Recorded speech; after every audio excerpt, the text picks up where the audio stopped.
नमस्कार दोस्तों, मैं विकास सर सक्षम अकेडमी के यूट्यूब चैनल पर आप सभी का स्वागत करता हूं। मैं आज से आप सभी को एमपीजी के स्पेशल क्लासेस लेने वाला हूं। देखिए, मैं आप सभी के लिए लेके आ रहा हूं रोज शाम को 6:30 बजे एमपीजी के मैप बेस्ड स्टडी। याद रखिएगा, इसमें हम मानचित्र के आधार पर मध्य प्रदेश को समझने का प्रयास करेंगे।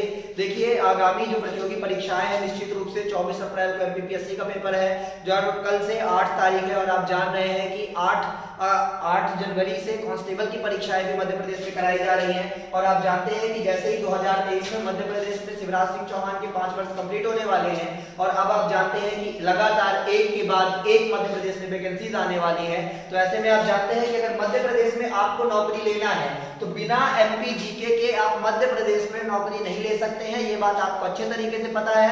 देखिए, जनरली होता ये है कि बच्चा जब एमपीजीके की प्रिपरेशन करता है तो उसे लगता है कि मार्केट से कोई भी एक किताब खरीद के वो पढ़ सकता है। मैं आपको बता रहा हूँ, मध्य प्रदेश सामान्य ज्ञान की ऐसी कोई भी एक पुस्तक मार्केट में अवेलेबल नहीं है जिसमें 100% विश्वास करके ये कहा जा सके कि हाँ दिस इज राइट और दिस इज बैड। आगे बात समझ में, ये गलत है और ये सही है, इसका निर्धारण आप नहीं कर पाते हैं। इसीलिए देखिए, और ये रटने रटाने की पद्धति भी आज से समाप्त करते हैं। और इसके साथ आज से हम आपके लिए लेके आ रहे हैं मध्य प्रदेश सामान्य ज्ञान, जिसके अंतर्गत मैं विकास सर आपको मध्य प्रदेश सामान्य ज्ञान से संबंधित आसान सी चीजें पढ़ाऊंगा। आप एक बात याद रखिएगा, आप इन क्लासेस को करने के बाद मध्य प्रदेश पुलिस, मध्य प्रदेश पटवारी, मध्य प्रदेश व्यापम, मध्य प्रदेश पीएससी और विभिन्न प्रतियोगी परीक्षाएं जो पीईबी और एमपीपीएससी के द्वारा कराई जाती हैं, उसके लिए आप मध्य प्रदेश के सामान्य ज्ञान को पूर्णतः इस प्रकार से जान पाएंगे कि आप इन परीक्षाओं में बेहतर कर पाएंगे और निश्चित रूप से आप आने वाले समय में निश्चित रूप से सफलता अर्जित करेंगे। और हमारा जो उद्देश्य, मुख्य उद्देश्य यह है कि जो दूरगामी छात्र है, जो दूर कहीं गांव में बैठा हुआ है और बेचारा किसी कारण से शहरों में नहीं आ पा रहा है, कोचिंग इंस्टीट्यूट नहीं ज्वाइन कर पा रहा है और उसकी भी परीक्षाएं हैं, उसके सर में भी दर्द है। सीधी सी बात है, तो बड़े मुश्किल से कांस्टेबल की परीक्षाएं 1 साल पहले आई थी, जो कोचिंग करी भी थी हमने, अब हमको भूल चुका है, अब हमें फिर से वो याद करने की जरूरत है। तो परेशान होने की जरूरत नहीं है। मैं विकास सर आपके साथ डेली लेके आऊंगा रोज शाम को 6:30 बजे मध्य प्रदेश सामान्य ज्ञान। तो आइए दोस्तों, सबसे पहले हम आपसे बात करते हैं मध्य प्रदेश सामान्य ज्ञान। देखिए, मध्य प्रदेश के सामान्य ज्ञान तो आपको इतना सामान्य नॉलेज मध्य प्रदेश के बारे में होगा ही कि मध्य प्रदेश की स्थापना कब हुई थी। तो मध्य प्रदेश की स्थापना हुई थी 1 नवंबर 1956 को। आगे बात समझ में, मध्य प्रदेश की स्थापना कब हुई थी? 1 नवंबर 1956 को। और मध्य प्रदेश राज्य का गठन किस आयोग की सिफारिश पर हुआ था? तो फजल अली आयोग की सिफारिश पर हुआ था। आगे बात समझ में, मध्य प्रदेश का गठन 1 नवंबर 1956 को फजल अली आयोग की सिफारिश पर किया गया था। और याद रखिएगा, 1956 में मध्य प्रदेश की राजधानी किसे बनाया गया था? तो भोपाल को किसे बनाया गया था? मध्य प्रदेश की राजधानी क्या बनी थी? भोपाल। लेकिन याद रखिएगा, जब मध्य प्रदेश जब भोपाल मध्य प्रदेश की राजधानी बनी थी तो वो केवल मध्य प्रदेश की राजधानी ही थी। और याद रखिएगा, ये छोटी सी तहसील कहलाती थी जो सीहोर डिस्ट्रिक्ट के अंतर्गत आती थी। भोपाल जिला कब बना है? भोपाल जिला बना है जाकर 1972 में, लेकिन भोपाल राजधानी कब बना? 1956 में। आगे बात समझ में, इसी के साथ मध्य प्रदेश के सामान्य परिचय के अंतर्गत आप देख रहे हैं मध्य प्रदेश की स्थापना कब हुई थी? 1 नवंबर 1956 को। किस आयोग की सिफारिश पर मध्य प्रदेश का गठन किया गया था? फजल अली आयोग की सिफारिश पर। मध्य प्रदेश की राजधानी क्या थी? भोपाल। आपको ये भी पता है, लेकिन ये बात फिर से मैं दोहरा इसकी पुनरावृत्ति कर रहा हूं। आप इसे समझिए कि भोपाल राजधानी कब बना था? 1956 में। लेकिन भोपाल कब बना, जिला कब बना? 1972 में। पहले भोपाल क्या कहलाता था? सीहोर जिले के अंतर्गत आने वाली एक छोटी सी तहसील थी जिसका नाम क्या था? भोपाल। बाद में धीरे धीरे करके इसे विकसित किया गया।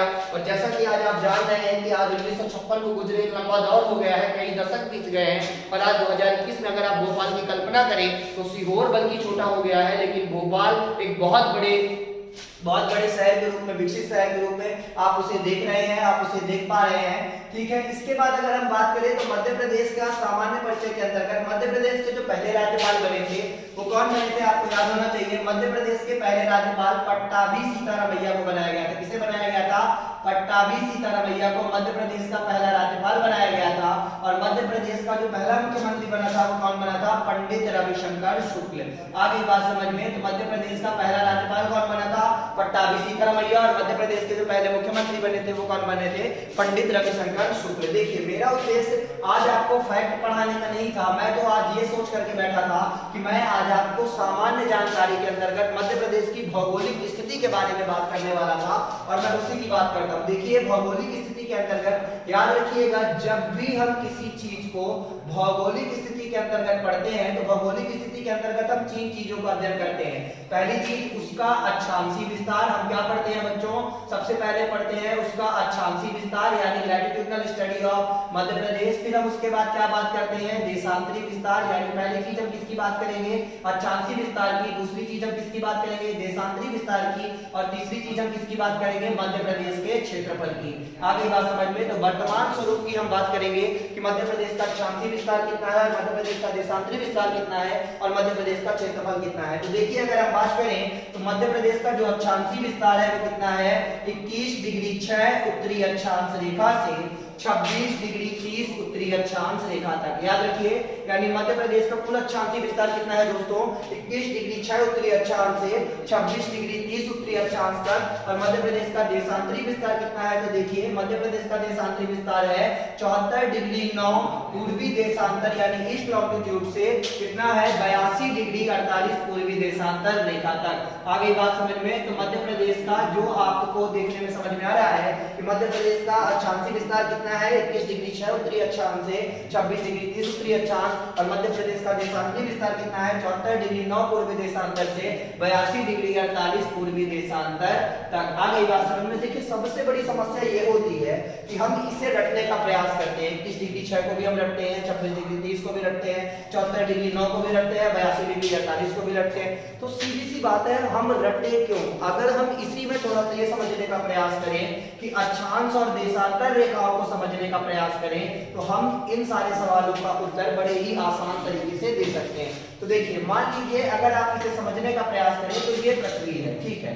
अगर मान लीजिए आप इसे पृथ्वी ना मानिए, आप ये समझ लें ये पृथ्वी नहीं है, ये एक सेब है। तो मान लीजिए ये रहा एक सेब, ठीक है, ये कंप्लीट सेब है। और अगर मान लीजिए अगर आप इस सेब को दो भागों में बांट दें, बीच से काट दें, तो अगर मान लीजिए आपने इस सेब को दो भागों में काट दिया तो इसके दो हिस्से मिले, एक ऊपर का हिस्सा मिला और एक नीचे का हिस्सा मिला। और जब आपने उन दोनों टुकड़ों को मिला दिया तो एक रेखा चारों तरफ से मिली आपको।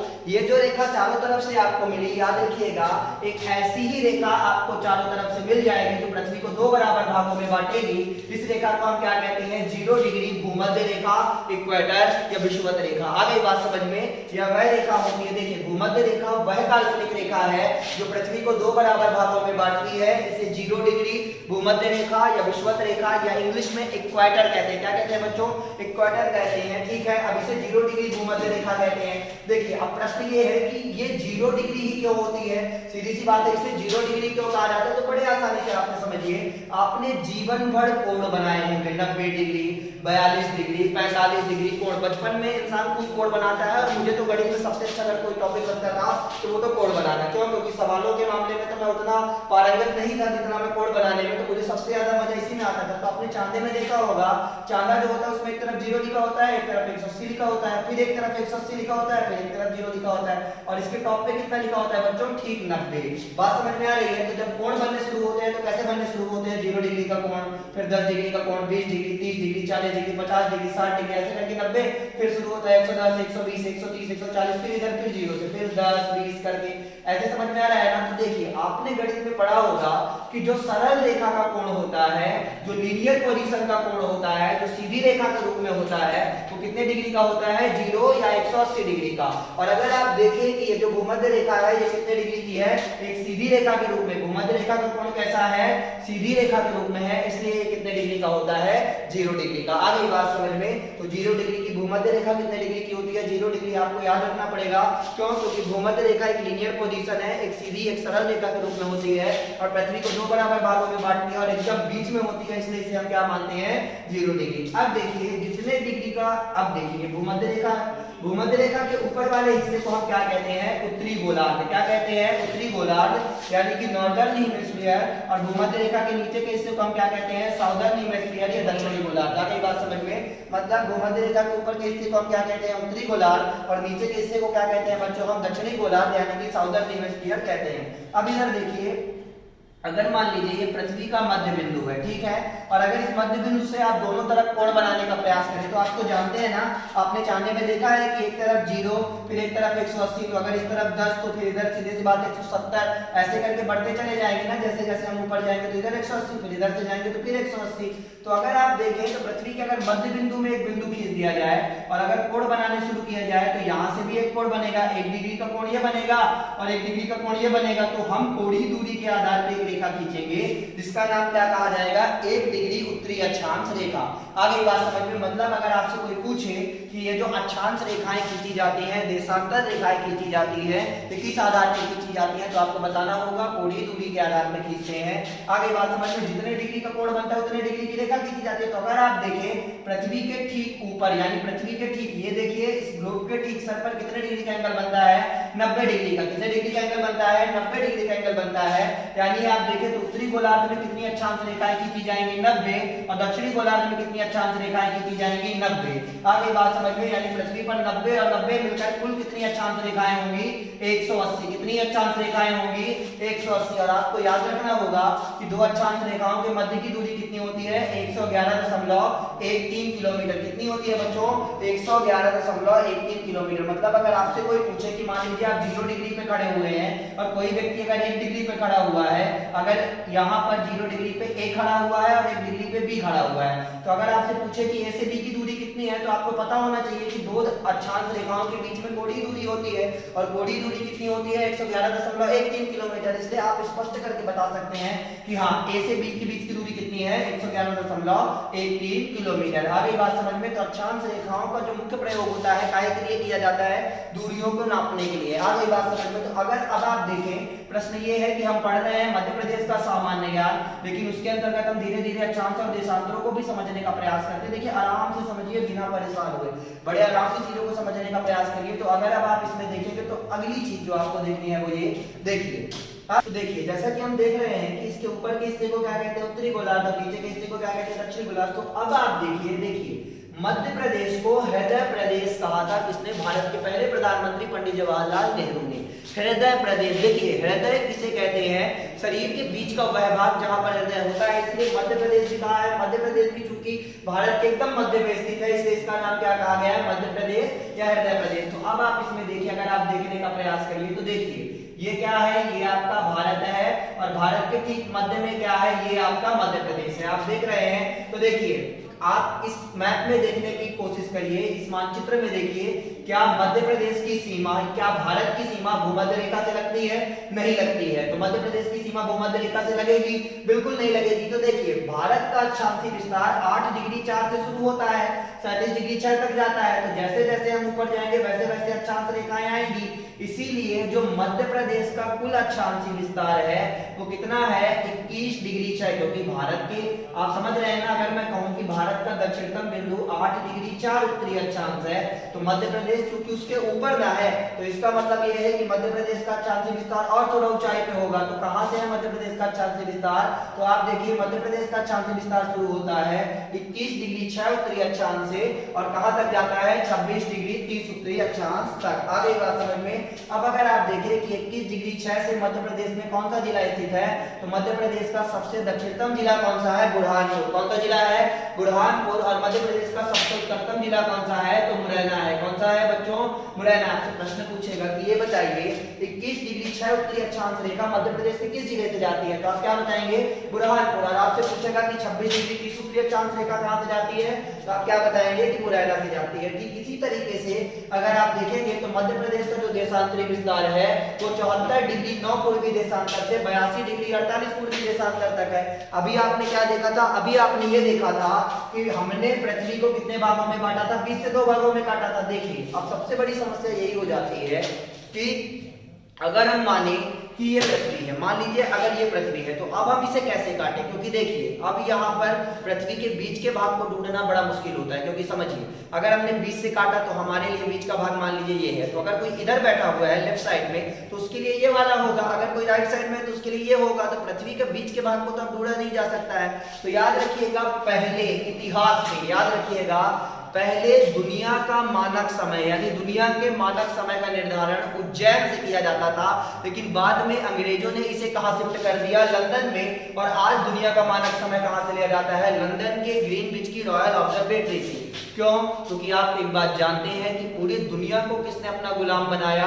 अंग्रेजों ने। आप जानते हैं कि अंग्रेजी हुकूमत एक ऐसी हुकूमत थी जिसमें कभी सनसेट नहीं होता था, मतलब कभी सूर्यास्त तो होता ही नहीं था। क्यों? क्योंकि दुनिया के हर देश में अंग्रेजी हुकूमत थी, नेपाल को छोड़ करके। आपको ये बात पता होगी। तो देखिए, क्योंकि पहले दुनिया का मानक समय कहां से लिया जाता था? उज्जैन से। तो ये बात अंग्रेजों के दिल में बड़ी खटती थी, उनको अच्छी नहीं लगती थी, खटकती थी, रात में नींद डिस्टर्ब करती थी।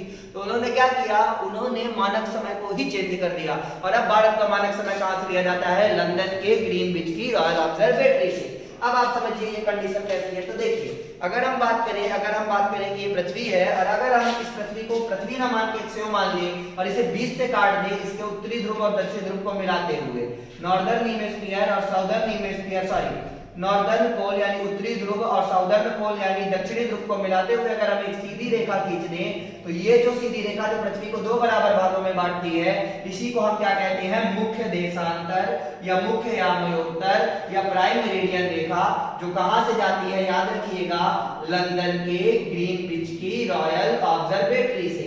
आपको ये बोलने वाला नहीं है, आप परेशान मत होइए, क्योंकि आपको कहानी पता है। आपको कहानी क्या पता है?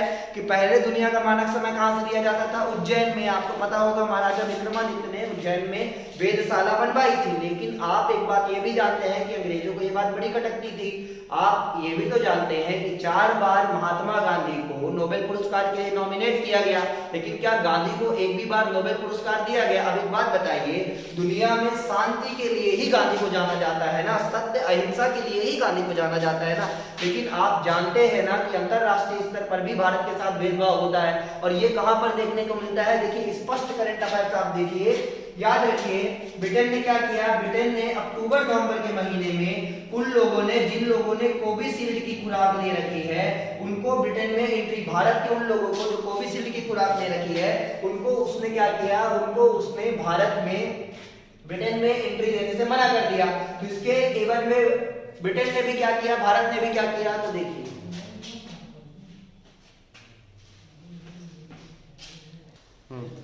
तो जैसे भारत ने क्या किया, जैसे ब्रिटेन ने क्या किया, भारत के उन लोगों को जिन्होंने कोविशील्ड की खुराक ले रखी थी उनको बैन कर दिया। तो भारत ने भी ईट का जवाब पत्र से दिया। भारत ने भी ये कहा कि जो लोग ब्रिटेन से भारत आएंगे उनको भी 14 दिन या 10 दिन तक क्वारंटाइन रहना ही रहना पड़ेगा। तब फिर ब्रिटेन ने क्या कहा? नहीं भैया, अब आने दीजिए, अब जाने दीजिए। देखिए, वो जमाना गए जब भारत किसी देश से डरता था। अब अगर चीन भारत को आके दिखाने की कोशिश करता है, तो भारत उसे आके दिखाता है। बात समझ में आ रही है?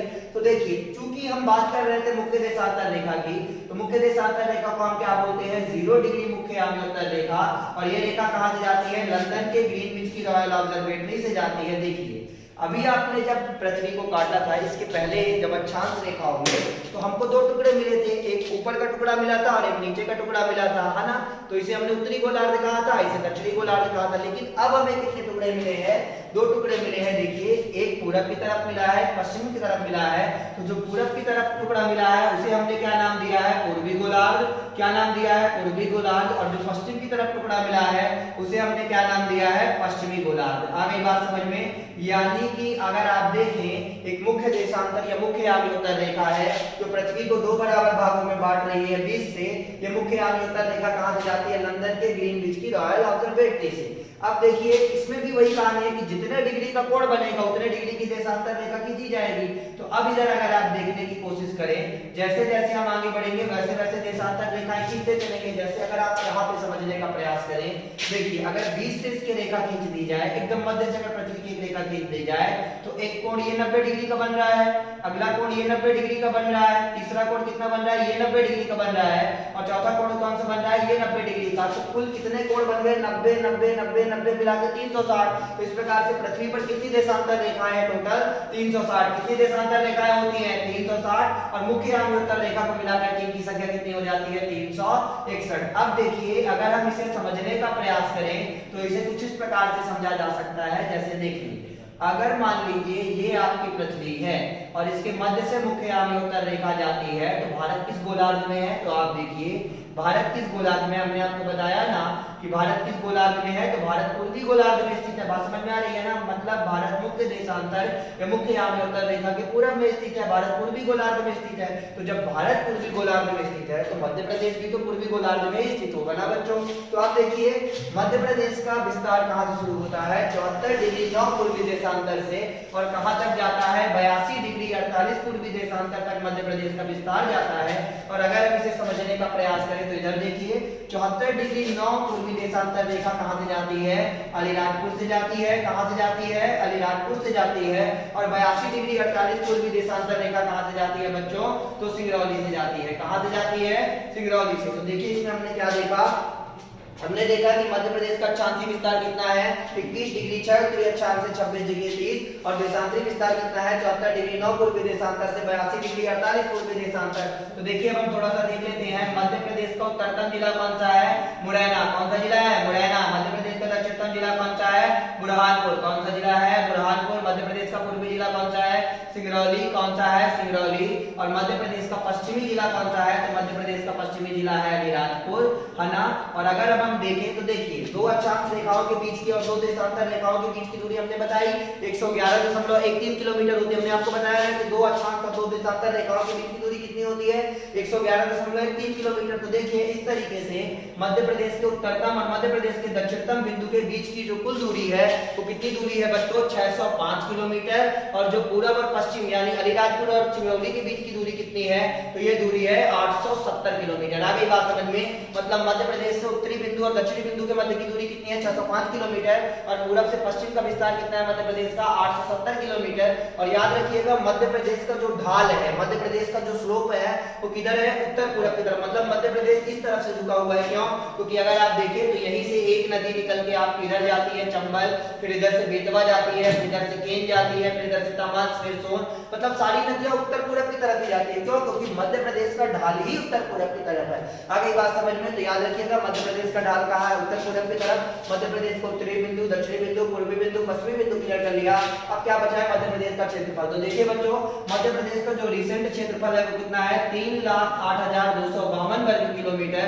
और क्षेत्रफल की दृष्टि से मध्य प्रदेश का भारत में कौन सा स्थान है, दूसरा स्थान है। और मध्य प्रदेश भारत के कितने प्रतिशत क्षेत्र को रिप्रेजेंट करता है, तो 9.38%। अगर आपसे परीक्षा में प्रश्न पूछा जाए कि ये बताइए मध्य प्रदेश का कुल क्षेत्रफल भारत के कुल क्षेत्रफल का कितना प्रतिशत है, तो आप क्या बताएंगे, 9.38%। और अगर आपसे ये पूछा जाए कि मध्य प्रदेश में कुल क्षेत्रफल कितना है, तो आप क्या बताएंगे, 3,08,252 वर्ग किलोमीटर। आगे बात समझ में, किलोमीटर स्क्वायर कर लीजिए। तो मध्य प्रदेश का अक्षांशीय विस्तार आपने देखा, देशांतरी विस्तार देखा, मध्य प्रदेश का उत्तरी, दक्षिणी, पूर्वी, पश्चिमी बिंदु देखा, मध्य प्रदेश का क्षेत्रफल देखा, कितना प्रतिशत क्षेत्र रिप्रेजेंट करता है आपने ये भी देखा। ठीक है, अगर आपको वीडियो अच्छा लगा हो तो कमेंट में लाइक करके बताइए। अगर कोई समस्या हो तो आप कमेंट में हमें इस बात की जानकारी दे सकते हैं। सक्षम अकेडमी के यूट्यूब चैनल को सब्सक्राइब कर दीजिए, बेल आइकॉन को प्रेस कर दीजिए, ताकि जब अगला वीडियो आए तो आपको उसका नोटिफिकेशन मिल सके। और एक बात, ये सब करने की भी आवश्यकता नहीं, आप एक बात याद रखिए कि कल से 6:30 बजे से रेगुलर कंटिन्यू 6:30 बजे से एमपीजीके की मैथ बेस्ड स्टडी विकास सर के द्वारा यूट्यूब चैनल पर की जाएगी। Thank you so much.